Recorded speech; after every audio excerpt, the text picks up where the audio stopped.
Hi, everybody. Come on in.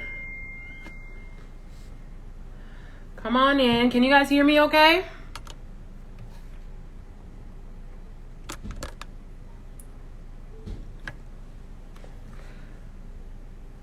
Hi, everyone. Can you guys hear me okay?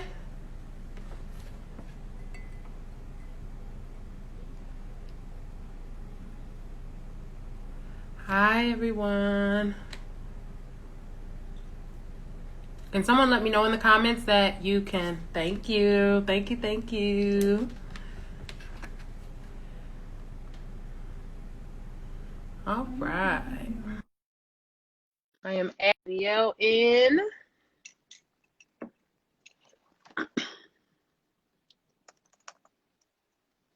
Hey, hey.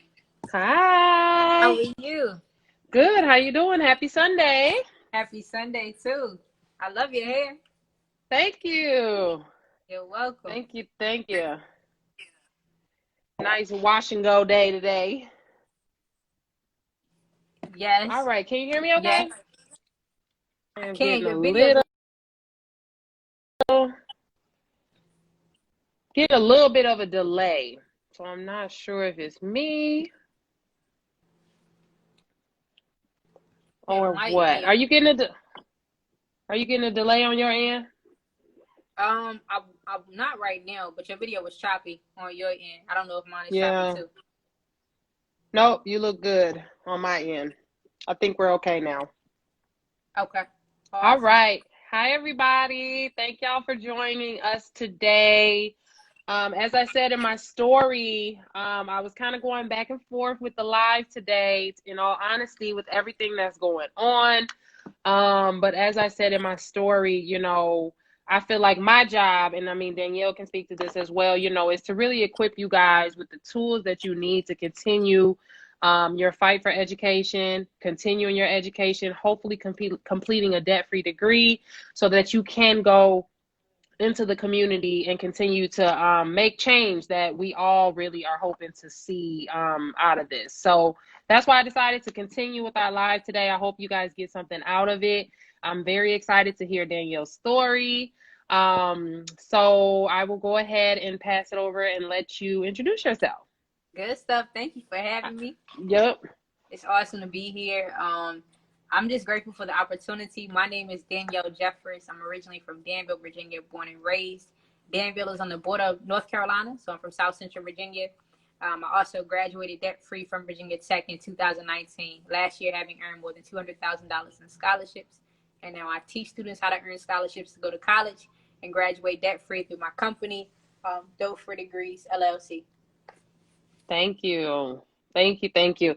And I'm so interested to hear Danielle's story today and just hear, how she did it. Because as I've shared my story on my platform, my undergrad degree, I was not on the scholarship game. So I do have student loans that I'm paying off. I'm not ashamed to share that because, that's my story. But I did get smarter along the way when I got my grad degree. And, I really learned ways to save and cut back on costs. So I hope you guys learned something today, and we will go ahead and get started. Cool with you, Danielle? That's awesome. All right. So Danielle, how did you decide that you did not want to go into debt for your degree, and how did you make that decision, and how did you kind of start your scholarship process? Most definitely. I also forgot to give a good shout out to Ebony. She's one of your followers too, Ladybug. Yeah. She told me to check you out, so she's the reason why we connected. Oh, good. Yes. I met Ebony. Great energy. I'm just loving all the connections that I'm making in this industry. We all kind of do the same thing, but it's like we're all just learning together, collabing, and so that's dope. Thank you. You're welcome. So you asked, how did I make the decision to want to go to college and graduate debt free? Yes, ma'am. That's how it starts, making that decision. So what kind of led you to make that decision? Most definitely. I tell people all the time, I've been a hustler since I was like 5. Like, I'm like, what's the quickest way to make $1? How can I sell something? I remember selling candy after church, just trying to make pennies out of nothing, put my dollars together. And so when I thought about college and my Boys and Girls Club, I joined the summer before my 6th grade year middle school. They did a great job of exposing us to college. We went on college tours every month. But what often, while we were looking at the schools and falling in love with all of the opportunities, no one was talking about the cost of college. And so while I'm entering into my junior year, I started looking at how much college costs. And I said, oh, if I have to go to school and take out student loans, I'm not going. But at the time, I had a 4.1 GPA, had the grades and extracurricular activities, community service to go. I just didn't necessarily know where the money was going to come from. And so I just made a commitment my junior year to go to college and graduate debt free. And the rubber hit the road. I had to get really serious about it my senior year when my parents had a conversation with me and basically told me they couldn't afford to send me. Wow. And so you made that decision. You said that was your senior year of high school? I made the decision my junior year, but it got real. But my parents were like, hey, you have to go to college, but we don't have the money to send you. So I was like, my aunt was telling me about scholarships. Different relatives were telling me to apply for scholarships. I put my head to the ground and won more than $100,000 in scholarships in 5 months. As a high school Wow. Wow. How did you start that process after you had that conversation? Most definitely. It was trial and error. I didn't know anything about scholarships. So I went to my guidance counselor and said, hey, do you have any scholarships I can apply for? She gave me a few. And I just started writing essays. My sister edited them. My aunt in Philadelphia, she edited them for me. Some other teachers were looking at them. But I received 12 rejection letters in my first 2 weeks of applying for scholarships. And I almost threw in the towel. I was like, this is just too much. It's not giving me what I want. And my aunt did a great job. She had a conversation with me and said, I'll give you a week to cry about it, and then you need to get back to work. And so that looked like from January until May in 2015 when I graduated from high school, applying for scholarships every week, put in about 40 hours each week, got up at 5 a.m. every single day for 5 months straight, went to bed at midnight just to knock out these applications. And I ended up applying for more than 30 scholarships in 5 months and won 14 of them totaling more than $100,000. Wow. And see, that's key because my students, they get so discouraged. You know what I mean? Like they get so discouraged when we don't win, when they're not getting them. And, you know, and it's just like, you really have to just stay encouraged and keep your eye on the prize, because that's all. You said you applied for 30 and you got 14. Yes. Wow. And that's what I'm telling my students. They're like, okay, some need only 10K, some need 11. I'm like, you really only need a good 4. You really only need a good 4 or 5 to, you know, to make this happen. So it's like, you got to stay encouraged and you got to stay dedicated to the process.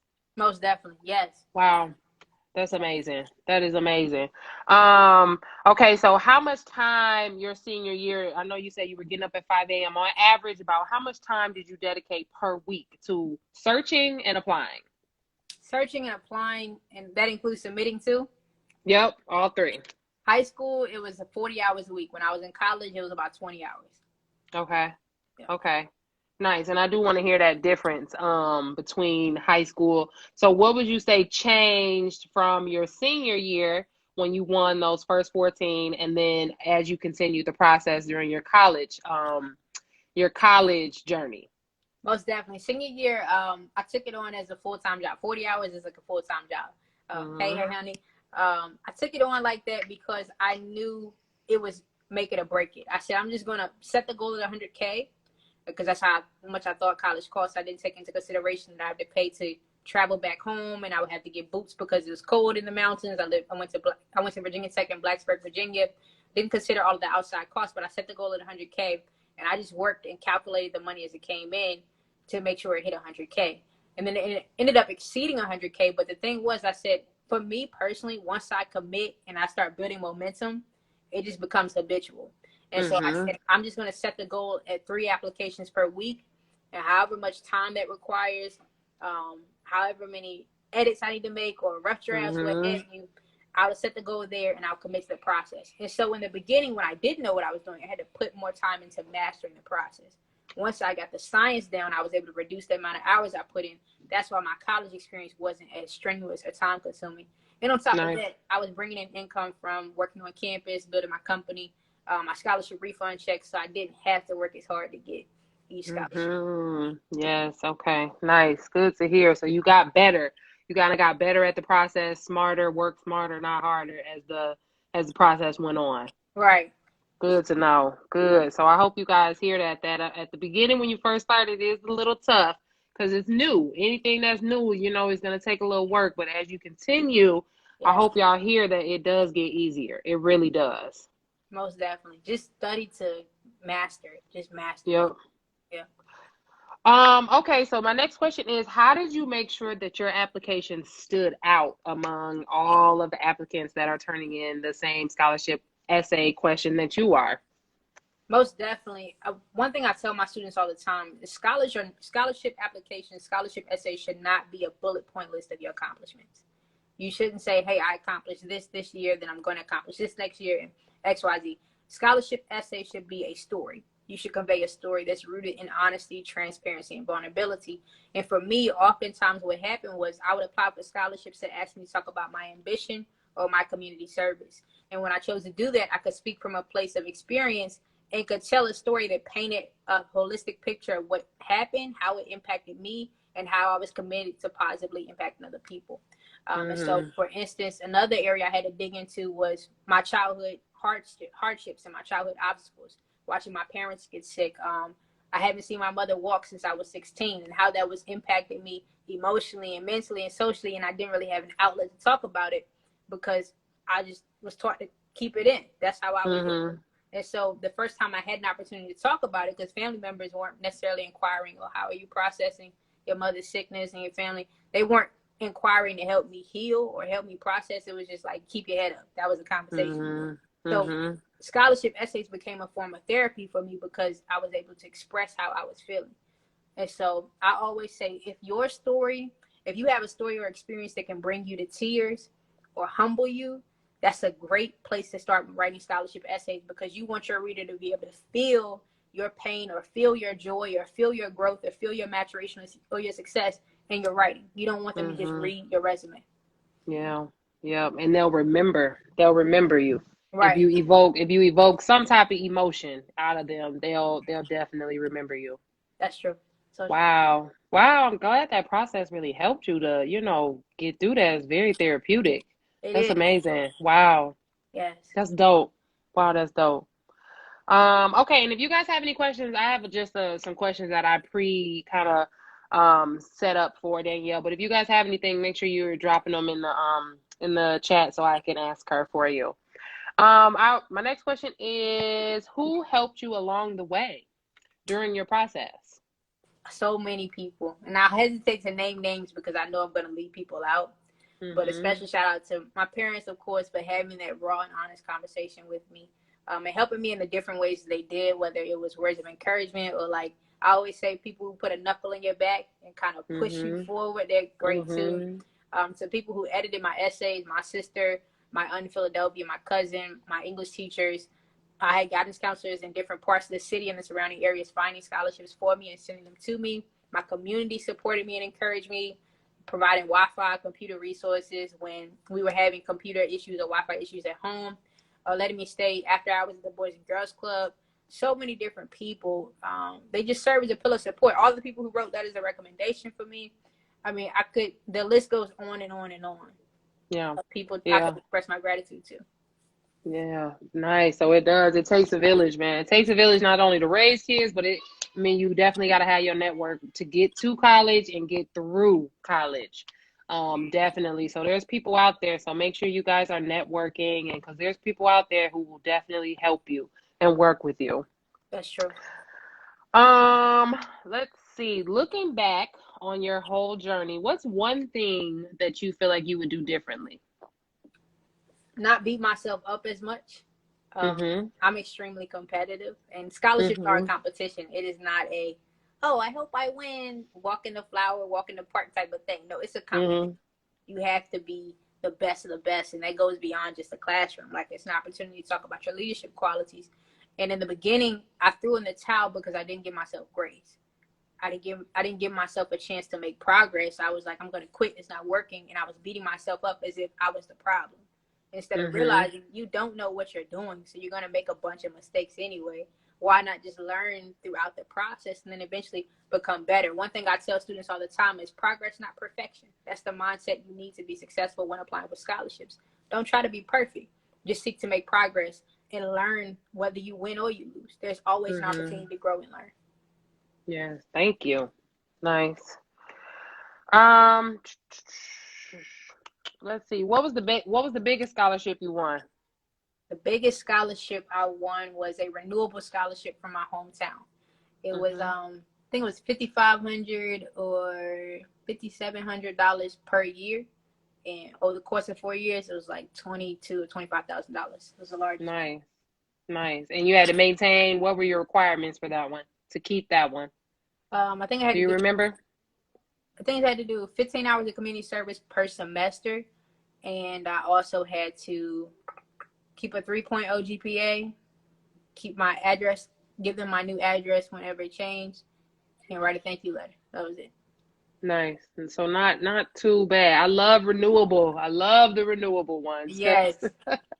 I get so many college freshmen that have non-renewable, so your freshman year is covered, and then sophomore year rolls around and you're like, okay, you know what I mean? So always pay attention, you guys, to the renewable versus the non-renewable ones, because the renewable ones, they'll follow you over whatever school you go to. They'll follow you through your college journey.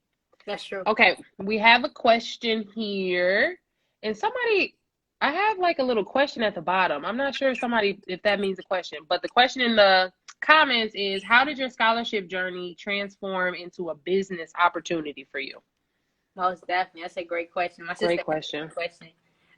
So I went through the scholarship process. I enrolled in Virginia Tech in the fall of 2015, and I started meeting people from everywhere: Bangladesh, China, Russia, just people from everywhere. And I'm a people person, so I'm the type to be like, yo, what's poppin'? How are you? You trying to hoop today? Just like making friends, meeting people out of nowhere. And while we were hooping and we were eating lunch, getting coffee, whatever, they were like, how are you paying for school? I said, I have scholarships. I've never taken out a student loan.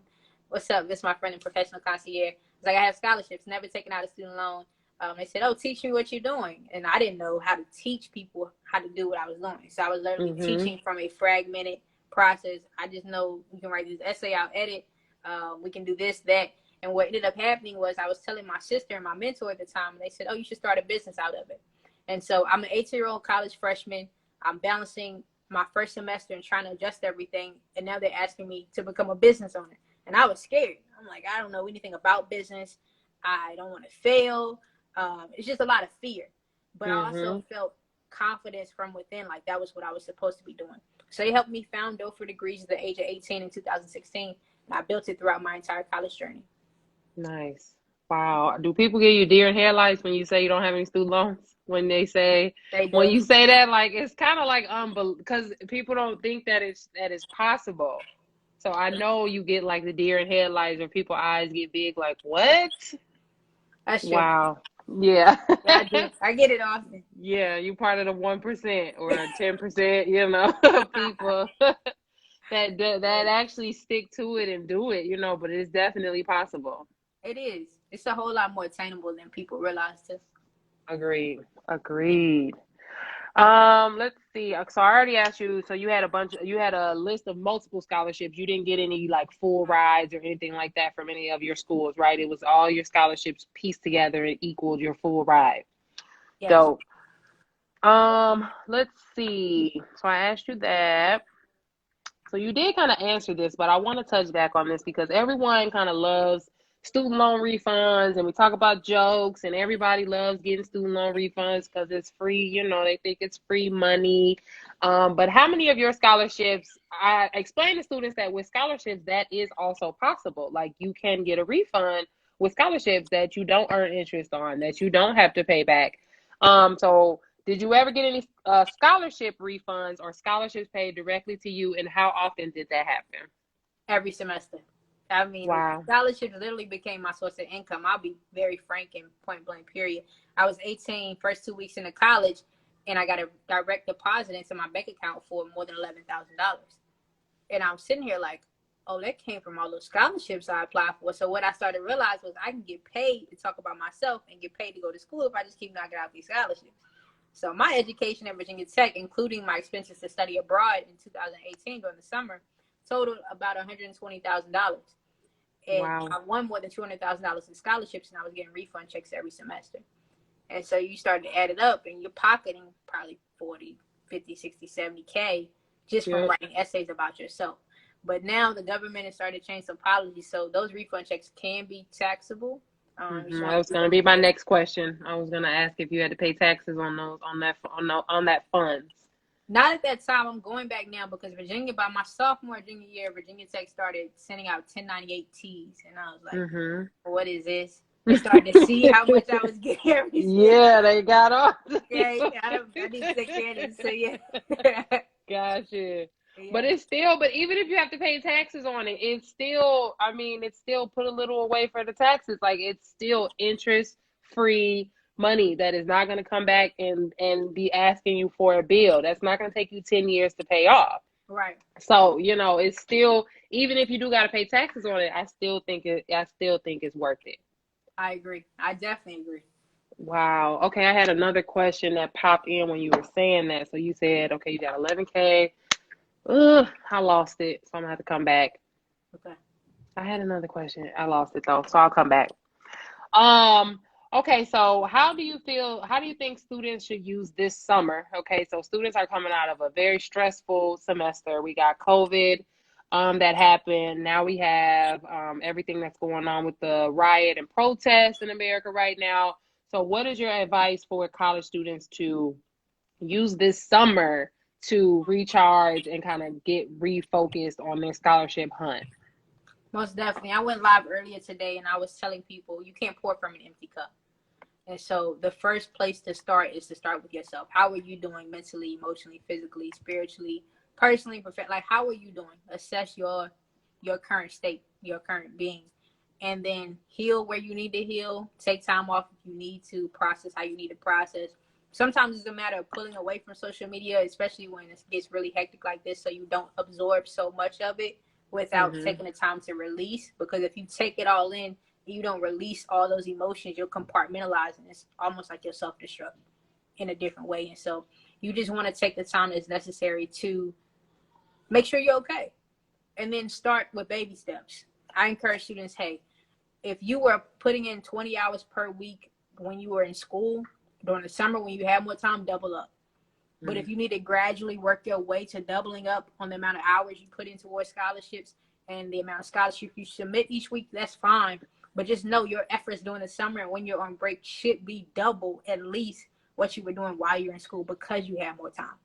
Now, everyone's schedule is different. Some people may be working, volunteering at a camp, I don't know, running a business during the summer, what have you, but still make sure you're taking advantage of these opportunities to get the free money you can while you're on break.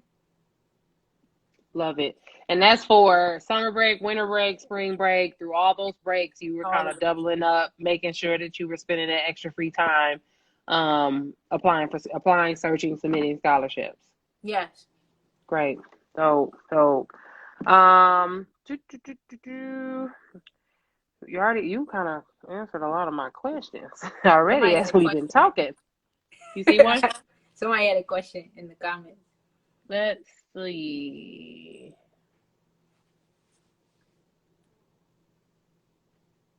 I don't see one. That's dope, Adana. You've applied for 26 scholarships this month.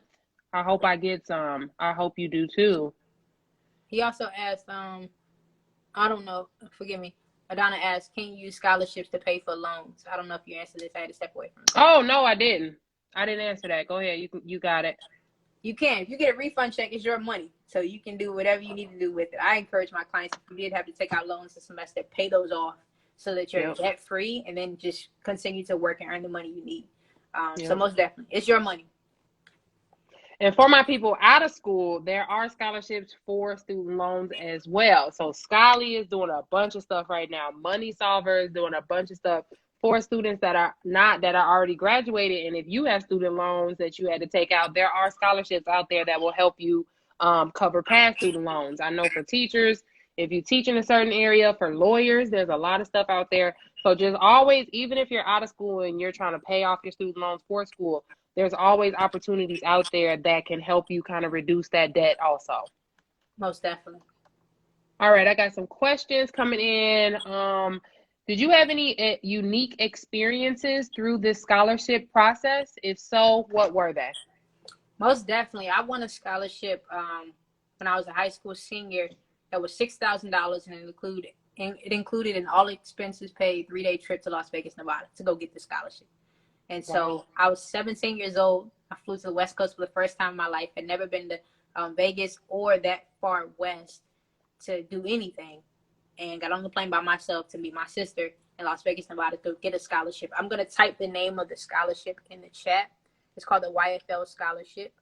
They offer it every fall. It opens up in the fall. You should check it out. $6,000. This past year, I think they gave away $25,000 as the first place award. But when I won it in 2015, it was $6,000 for the first place award. So, yeah, and I see a lot of scholarships do that. They have award ceremonies. They have national ceremonies where they want to fly you out, recognize you. So it's definitely a good opportunity to be able to see the world on somebody else's dime. So definitely not a bad experience. Can you use scholarship for loans? Okay, there it is. What scholarships are available when you're in college? Are there any? There are a lot. I told you all I won $100,000 in 5 months as a high school senior, but I graduated debt free, having earned more than $200,000 in scholarships. So I doubled my earnings while I was in college. As a college student, I always encourage you to build relationships in the local community. Same thing, same strategy I encourage a lot of high school seniors to take is to apply for the local scholarships. Do your community service in your local hometown, build relationships, and apply for those local scholarships because there are less people applying for them, and your chances of winning them are higher. Same principle you want to take and apply, or strategy you want to take and apply in college.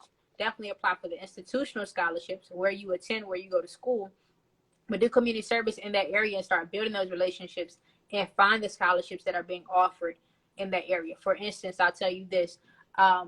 In my hometown, we had a community foundation, which is basically a resource that supports the community economically. So they offer grants for businesses. They offer scholarships for students. They have different initiatives to support community development and foster community growth within any community. If you're not familiar with community foundations, just Google the name of your hometown and search the name, put the name community foundation behind it, and you'll probably see the community foundation in your area. When I got to college, it wasn't until my sophomore year that I activated that strategy in my scholarship process, and I Googled Blacksburg, Virginia Community Foundation and found the community foundation in my college's hometown and applied for a scholarship that was offered by there and won that as well. And I was doing community service in the local area, so you can. Nice. And what strategies did you use locally? So would you advise students to, send emails? Would you advise them to go into these businesses personally? Kind of what strategies did you use to network within your local community to find these places? Because not a lot of places have scholarships online. And sometimes I find scholarships for students that have paper scholarships, which are even less applicants are applying for those. So it's like you really have to get out here and do the work, but it's out there. So what strategies would you advise students in their local community to network and find these communities, find these small businesses, foundations, things like that? Most definitely. I did an entire YouTube series on this a few months ago, like how to find local scholarships. And I'll have to either go back and put it on my story today or find some way to share it with you. I may send it to you in an email so you can send it out. But okay. Most definitely, when it comes to that, is you want to be an MVP type of student. Of course, if you play sports and they give you the award, like MVP, most valuable player, that means not only did you score the most points or you made the game-winning play, but you stood out. You did something that was above everyone else. And so with scholarships, I always tell students your name carries weight. And so if you're 17, 18, 19, 20, and you're doing community service, you're keeping your grades up in school, you're volunteering, your name is going to get passed around the community different ways. So that's the biggest way. I tell people you should do an average of 10 hours of community service per week. That's 2 hours per weekday. You can do that by helping your teacher set up the classroom. Now that we're basically at home, but some states are opening back up, you can read a book online on Facebook Live to elementary school kids or middle school kids. That's still community service. That's still trackable. And so you want to be the MVP type of student. You want to do stuff that makes you stand out. Now, when it comes to finding these local scholarships, the biggest thing is you want to combine your resources. You want to basically extend yourself as far as possible. So I would call 5 businesses. I would call at least 15 businesses a week in my hometown and ask them, are you offering a scholarship this year? If they told me no, my next question would be, well, hey, I'm a graduating high school senior in Danville, Virginia at George Washington High School. I've maintained a 4.1 average, and I need funds to go to college. Will you be willing to write a grant of $100 to help me pay for my textbooks this year? If they told me no, I would ask them, well, can you donate $50 to my college fund to help me cover the cost of my education? Yeah, we can give you that. Will you come get the money? I will most definitely show up to your business, pick up the check, hello, thank you letter, hello, and use it to pay for my stuff. Most definitely. hello. Most Initiative. definitely. I know that's right. But it's sometimes you gotta do it. Yes. Yes, you do. Yes, you do. Wow. And people told you no, even when you asked for $100. Some businesses say no. Yes. Wow. Wow. Wow. In the name of education. Wow. That surprises me. I don't know why, but that surprises me. But yeah, and they will probably always remember you too. They are gonna remember this student that held them to their word and was like, you can do this for somebody in your own community. Yes, most definitely. That's dope. Most definitely. Wow. That's dope. Okay, so we got another question here. I'm working on a scholarship right now, and it says to write an essay in 500 words. Does this mean 500 words or more, or 500 words or less? If they're telling you 500 words, just cap it at 500. Don't break the rules. Just follow the rules. Yep. And how do you feel about word count? Like, okay, if it's 500, should you always write 500? Can you write 400? Can you write 3? How do you feel about that? Word count. Tell the story, and once the story is told, make sure you follow the requirements. So there were essays that I responded to that were 700 words, and I told the story in the best way I knew how in 500 words, and I left it at that. If there's no minimum, I just make sure I adhere to the maximum. If you're telling me 700, but I only have enough words for 500, I'm not going to elaborate or falsify my essay by just adding stuff in there. I did the best I could. We're going to leave it at that. Nice. Thank you. Great advice. You're welcome. Thank you for the question. All right, I got a few more coming through on my poll. What is an example of a local scholarship that you received? You kind of already answered. I don't know if you want to reiterate. Community Foundation is another great place to find local scholarships. I know a lot of newspapers have now digitalized their efforts, so everything's online. Just Google scholarship winners in your hometown. My mom, what she used to do, because this was 2015, you're looking like 2010 to 2015, she used to clip out of the newspaper all the scholarship announcements and put them in a binder. And so when it's time for me to apply, I would just go back and look at all the past articles and look up the scholarship to see if they were offering it that year. Yeah, because 9 times out of 10 they are. It's usually the same month. It's usually the same month of the year. Like, I can go back last year, all the scholarships that I posted on my page in April or May of 2019, the majority of them are available now in 2020. So, yep, definitely. So if you miss a deadline, a lot of people say set a Google alert, put it in your calendar, write it down, set yourself a reminder, because if you missed one, it will probably 9 times out of 10 come up next year. Yes, it will. Most definitely. Most scholarships ask for FAFSA, but my parents make too much money. Should I still try to apply for these, or just look for scholarships that don't ask about my financial situation? In that case, did you want to ask something first, Ashley? No. Either way, you got it. I'm interviewing you. You got it.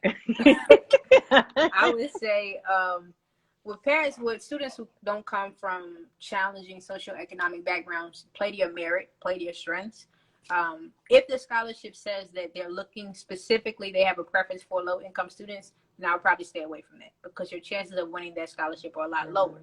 Now, there have come across opportunities where they say that, and then the student I work with, they're the only one who ended up applying for it, so now they win it automatically, as long as they follow the directions. So it's kind of play your cards. I always say start with the scholarships you have the highest chance of winning, and then work your way down. Well, I don't know if you know, but there are 2 scholarship categories: need-based and merit-based scholarships. And I'll type this in the comment section so everyone has it. Need-based scholarships are based on your financial needs. So for me, I qualified for need-based scholarships throughout my entire scholarship journey because my parents were retired and they had disability as a source of income. So I had a financial need. And I wasn't bringing in a lot of money on my own, so I definitely had a financial need. But I also qualified for merit-based scholarships because I had a high GPA, I was a leader, did community service, all of these things. And so you may want to put your efforts more toward merit-based scholarships where you can talk about your ambition, your goals, your character, your leadership qualities, and then make your secondary scholarships that you apply for those that are financially based, and they don't have a preference for low-income students. Agreed. But you definitely want to make sure you still fill out your FAFSA. I don't know if you said you weren't going to do it or not, but always, even if you feel like your parents make too much money, still do your FAFSA every year. Still do it, because you never know what could come through the cracks, and you don't want to miss anything. So always still do it. If you are transferring to a university from a community college in the fall, what would you say for your applications? I can take this one. You want to use the school that the funds are going to be used at. So if you are transferring to a university next year and you're applying for scholarships for that university, then that's the school that you want to include, because you've already finished everything at the community college level and now you're moving on. So you want to put in the school that you will be attending, that these funds will be used for. So I hope that helps. Yes. That's exactly what I was going to say. You're perfect. Thanks. With quarantine in effect, I think you already answered this. What are some things that students can do for community service? So Danielle did touch on virtual community service, which has been great. Which is dope. So she did touch on reading virtually. A lot of schools have a lot of virtual stuff going on. If you like working with kids, there's a lot of community stuff going on, community cleanups, if you feel comfortable going out with everything that was going on with quarantine, you just got to kind of be creative in this climate that we're in. But there's always going to be people in need. There's always going to be some extra hands needed somewhere. So you just want to be creative and look for different opportunities out there. You got anything to add? I would say if you even want to hit people at their heart, send a thank you note to healthcare workers to do something to encourage them. Different ways you can do that, either you're dropping off just a bunch of thank you notes to the healthcare workers as a source of inspiration. I would consider that community service because they're on the front lines right now. So anything you can support them, I think that's great too. There are so many ways you can do it. Personally, I'm encouraging my students, stay safe. I tell people, they say, hey, are you going out? No. So I always say, I'm not going to tell you to go out and do community service. If I know I'm not going outside, but if that's what you do what's best for you, that's my biggest suggestion. Yeah. And I even seen a lot of stuff going around on social media, even delivering food, even buying a healthcare worker's lunch or somebody on the front line, or, even just thanking people at the grocery store, or, there's just different ways for you to step out of your comfort zone and still provide some type of service to other people. So definitely helping those people on the front line right now. So true. So true. Excuse me. All right. My dad doesn't want to give me his information for FAFSA or any applications for need-based scholarships. What do I do? You want to take that first? You want to take it? You got it. Okay. Well, with that, FAFSA, I don't know what the rules are for this upcoming year, but sometimes it does require you to give both parents income if you are dependent of both parents. So you definitely want to check out the official FAFSA rules for that. I have some clients who are going through that as well. You can't force anyone to do anything. So my ask of my clients has always been to call FAFSA themselves, send them an email, and get a direct answer from them, because they are the representative of the office. They'll know what to tell you to do. I don't specialize in FAFSA. I specialize in scholarship success. That's my biggest suggestion, is just contact FAFSA and get the yes or no from them. But no, you can't force anyone to do anything. Yeah, I agree. That's what I was going to say as well, because I'm not exactly 100% sure what you would do in that situation. And I am sorry that that's happening, but hopefully, you'll find a way around it to still be able to get your financial aid completed.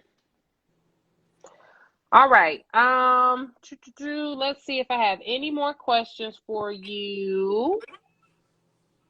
We kind of went through all of mine, and I appreciate you guys, and your comments and questions definitely helped. I think that's all I got for you, Danielle. You guys have any more? Oh, yeah. What's that? So how should I tell my followers to get in touch with you? And also, what can they expect when they contact you? How can you guys get in contact with me? So Instagram, Facebook, Collective Prep,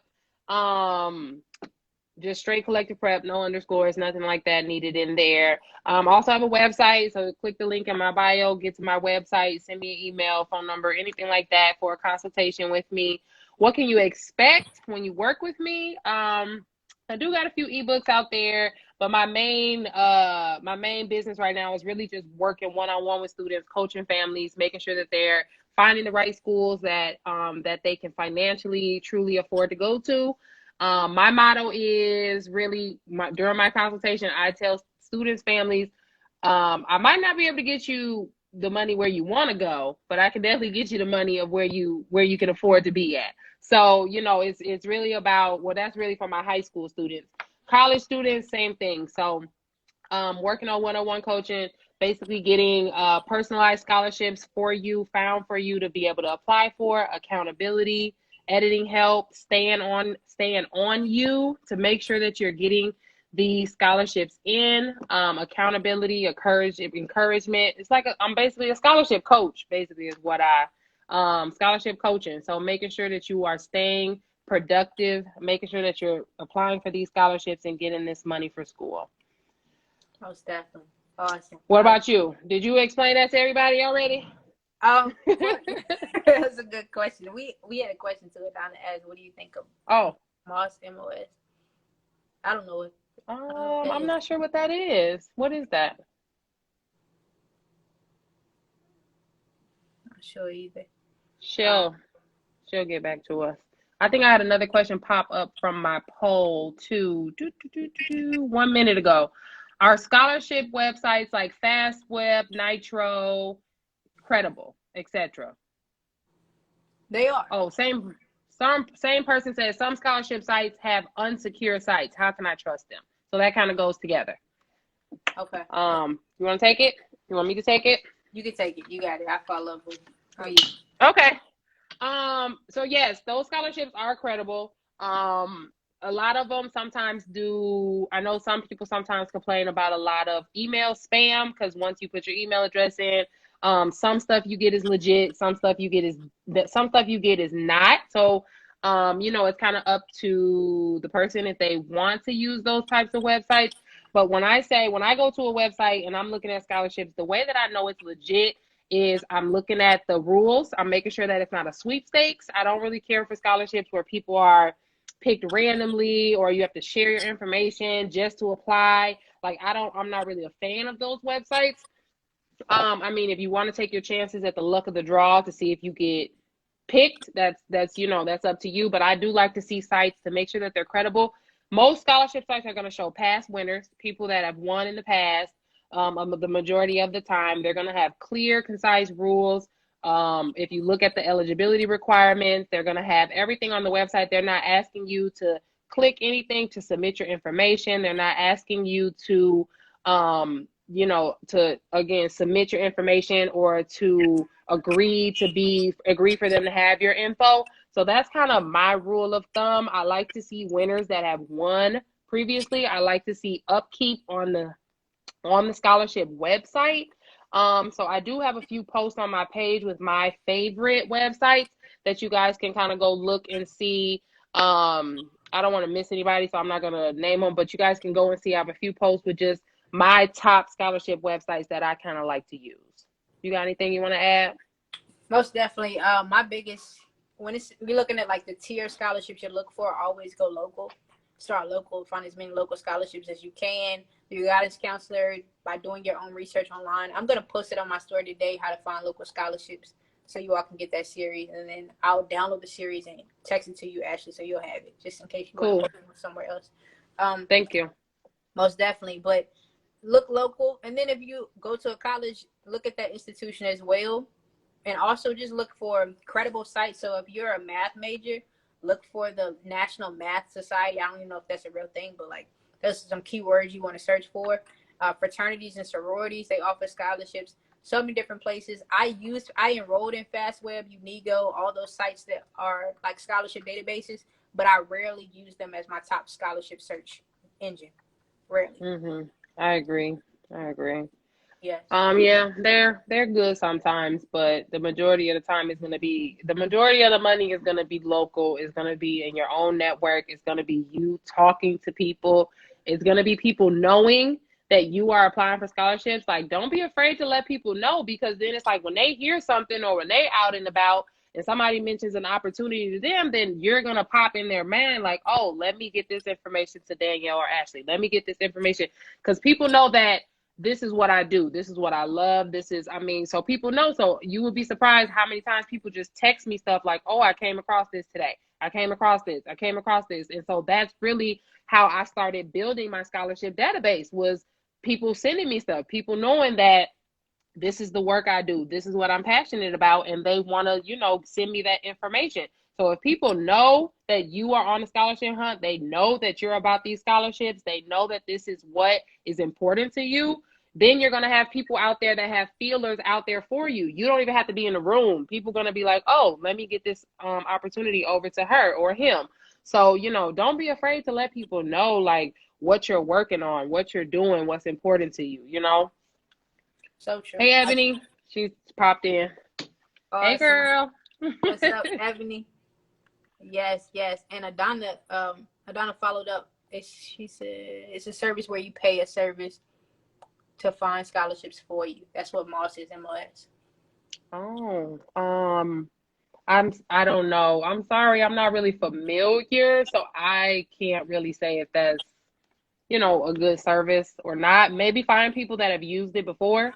See if they had any luck with it. I would say that would be my only advice, but I can't really say because I've never heard of it before. I haven't heard of it either. I don't want to come out the wrong way when I say this, but I'd rather just do the work yourself and save yourself money. Because I always say, if you have to pay to apply for a scholarship or pay to even work on any type of scholarship, you shouldn't be doing it, because scholarships are free. And as someone who just came out of that process, I didn't pay a dime to find any of my scholarships. It's literally word of mouth. But if it's a good service, if it's credible, if they'll do the work they say they're going to do, it might be a good investment. But I don't suggest taking that approach right off the bat. I agree. We rather equip you with the tools for you to do it, because I mean, it's definitely possible for you to get it done. Most definitely. And I didn't answer your question when you asked me. Yes, back to you. Yes, as Ebony said, look at surrounding high schools and different job companies. So true. When you're looking for local scholarships. Yep. I would say. Very true. All right. How do they get in touch with you, Miss Doe for Degrees? And what did you ask me? What type of experience what can they expect from you? Yes, you all can reach me. You can DM me on Instagram. The link to contact me directly is in my bio on IG. I offer a free 10-minute conversation. And then there are also scholarship consultations if you want me to give you a game plan for your success. I have different ebooks and products on my website. But if you want to hear from me consistently in a more detail-oriented format when it comes to scholarship coaching, subscribe to Dough for Degrees YouTube channel. And Ebony just put in the chat. It's DOUGH, the number 4, Degrees with an S. Our YouTube channel, we drop on average 3 videos per week, every week to help students understand how scholarships work, teach them how to find scholarships, all those things. And I go live every single Sunday at 3 o'clock p.m. Eastern Standard Time to answer any questions you have.